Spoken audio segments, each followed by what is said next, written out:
Welcome to the installation video of the CURT 13241 Class 3 trailer hitch on the 2012 Nissan Frontier. For a better view of the installation, we'll be using a lift. Like most of our installations, this vehicle does not need to be elevated for the install. We estimate this installation to take 15 minutes to 30 minutes, depending on your level of expertise. These are the tools necessary for the installation. Raise the hitch into position. Fasten the hitch to the frame with the included M12 bolts and conical tooth washers into the existing weld nuts. Repeat this process on the opposite side. Torque all hardware to the exact value specified in the supplied instruction sheet.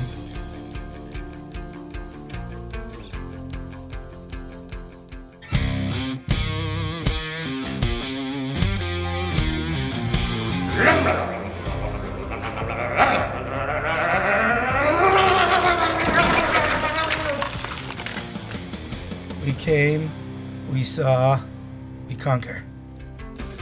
This completes the installation of the CURT 13241 Class 3 trailer hitch on the 2012 Nissan Frontier. Check out all the CURT ball mount options and install the custom vehicle-to-trailer wiring harness next for your ride. Thank you for watching this video. Now you can bring it.